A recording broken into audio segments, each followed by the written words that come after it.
Hey everyone.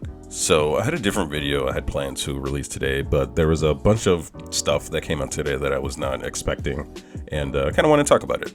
And it's nothing major, right? It's just kind of the stuff that's happening on season 8 of Overwatch 2, and I think some of the things are pretty cool, right? There is this.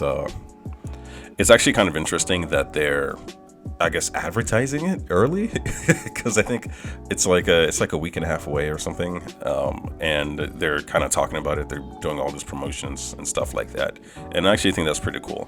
I think they're starting to realize that maybe not everything needs to be secret until the very last second, right? I know a lot of other video games like Fortnite and things like that, they kind of do announce things like pretty early that, hey, we're going to be doing this thing like a month from now, so like stay tuned. So I think that's pretty cool. Even the promotions they did with Mauga, well, then again, that was because of BlizzCon, right? But with Mauga being playable early for like that one weekend, I think it's cool. So the first thing I did want to talk about was this new Orisa Mythic skin, and it looks cool, right? It looks really cool. It looks like the glowing aesthetic and all the details they have on it. It looks nice. They have well, let's just talk about the skin first, and then I could get into the different effects. I am a little disappointed because this looks almost exactly like the Scarab. Well, not exactly, but it is definitely inspired by the other like Scarab design that she has, and I don't even know if that's. Does this thing have something special to do with Orisa, like some lore thing? Why do they keep bringing it back? It's kind of like Farah, where she had that Native American skin, and people are like, well, her mom's like Egyptian, so why does she have this Native American skin? And then later on, you find out that Farah's dad is Native American, but they didn't tell anybody for like 2-3 years, so it didn't make sense. But yeah, the skin looks nice. Like I said earlier, the skin looks really nice. It looks like there's been effort put into this, but it just looks a little too much like the other skins that Orisa has, and especially with kind of how what's the word I'm looking for? How lackluster some of the recent skins have been. The mythic skins have been. Let's say this season, the Hanzo skin, I think there's like no variation, like at all. It's all just different colors and like it's different colors, and you could just change like his bow, which is a far cry from what we had season 1. Because till this day, I think Genji and Kiriko probably have the best mythic skins, and those look awesome. Like you can change everything on them, and the changes are pretty significant, right? Even Sigma had a pretty cool one. But yeah, from the blades to the tattoos that you can have on your body, like the variation was really big. Kiriko with the big hair, that big like wolf-like hair. I think those are great, but this last season with Hanzo's was kind of trash. Actually, also, if you think about it, the entire Genji family has mythic skins now. You can also remember who else had like a trash skin. I think it was what's her name, Junker Queen. Oh my gosh, hers was horrible. I remember I saw that. I was like, who? What? This isn't mythic. Well, they did have like some cool effects on hers, like when she would throw her knife. Sometimes like lightning will like come down, but it wasn't good. Right, it wasn't good. Tracer's was kind of lackluster, but it was still kind of unique, I think. Yeah, I don't think Tracer's was that good either. And Anna's mythic skin was weird. It wasn't bad or like amazing or anything. It was just weird, right? Because it was just the Omnic version of her. But again, it was just, I guess, still better than everybody else's. And Sigma's was cool. I think Sigma's was cool because he had the hat remind me of Jotaro. So yeah. And as you guys know, I love skins. I love skins in Overwatch 2.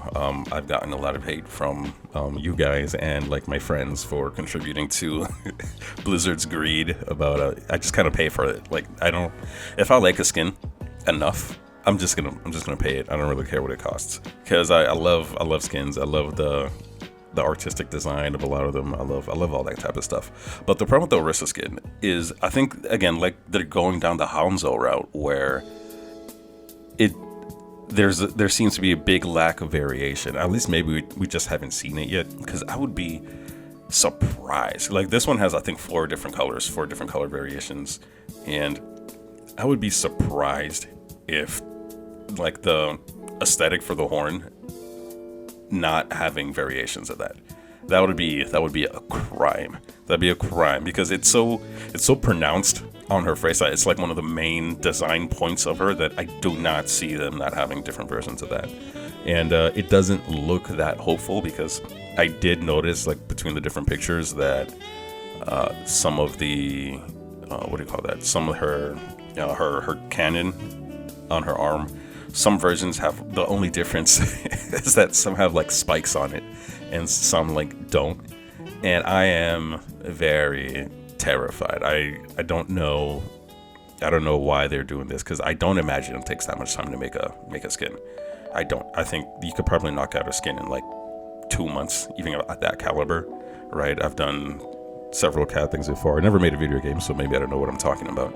But you know, you get like 2 people, right, to do the art and then to do the modeling. The modeling takes like what, maybe a week's worth of work.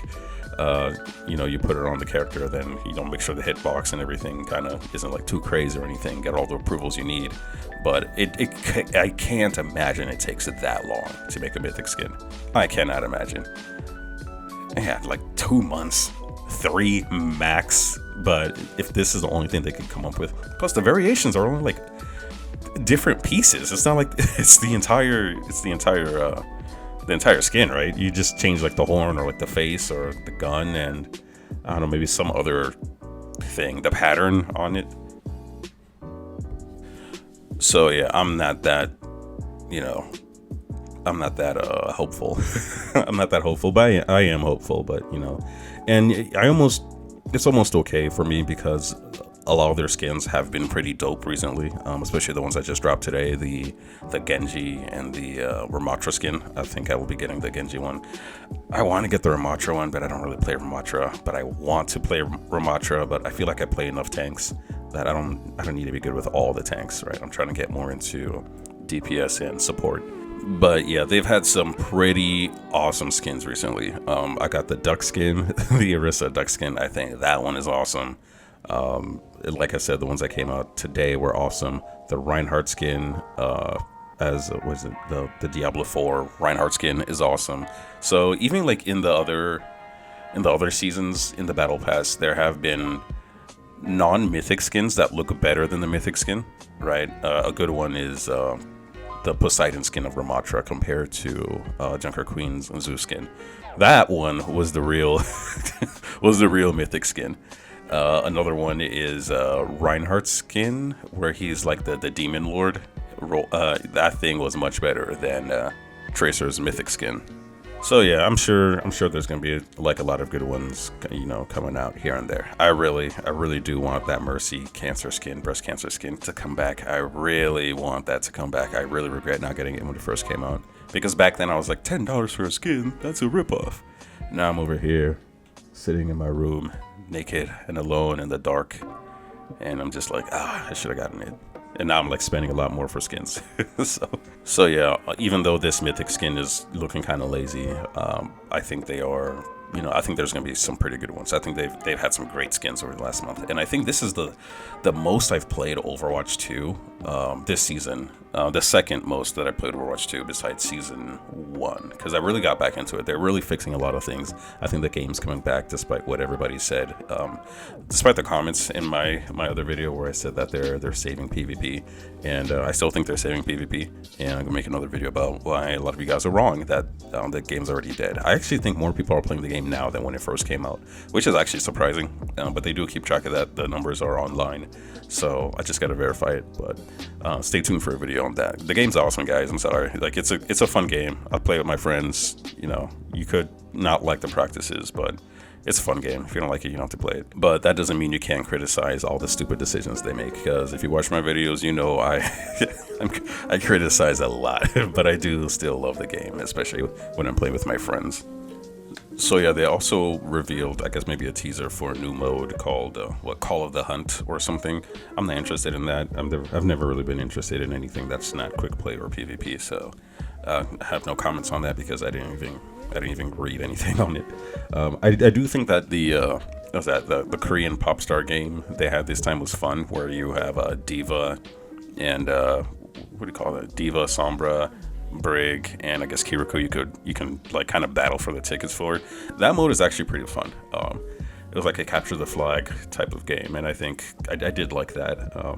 But it was kind of weird, right? Because the best play would just be to always have Diva, Brig, and Kiriko on the same team. Like there was no point of having Tracer or what's the other girl's name? Tracer or Sombra, because Kiriko and Brig are just so strong already, and they can heal each other and like all that type of stuff. So balancing issues here and there, but yeah, whatever. So yeah, I'm not interested in these things. I like even the Junkerstein, all that. So not interested. The last thing I think they introduced that was pretty interesting was what do you call that? It was how you can watch Overwatch on Twitch, and then it allows you to kind of skip certain, like a tier when season for this season, or you can actually have it stored if you're already finished everything this season, not the prestigious, but just the normal battle pass, and then you watch like 2 hours or 4 hours, 6, 8, and 10 hours, and they just allow you to keep skipping tiers, and you can save them and use it for the following season or something. So that's cool. Different ways to allow people to get further into Battle Pass. I am more interested in learning how they're going to be changing other things in Battle Pass, because the Battle Pass is a big turnoff for a surprising amount of my friends. Like I would say maybe half the people I play with Overwatch with in the quick play games I'm always posting, and you guys are like, you're not that good. But I'm just kind of playing drunk with them because it's quick play, and they're not that good, so I can't really do competitive with them. This video's competitive though, so you guys can have that. But yeah, a lot of them like don't even have I don't think a lot of them have like Kiriko or Ramatra yet. That's how much against the battle pass they are. And I say half of the people I play with don't have like Ramatra or Kiriko or any of the new characters besides the free one we got when the game first came out. So because they hated the practice, they hated the way everything rolled out. So that's their protest, and vote with your wallet, right? So yeah, that's it for now. I'll be back to posting regular videos tomorrow if I what I was gonna post today if I finish everything. So yeah, don't forget to leave a comment for the algorithm, and don't forget to like and subscribe, and also don't forget, I love you.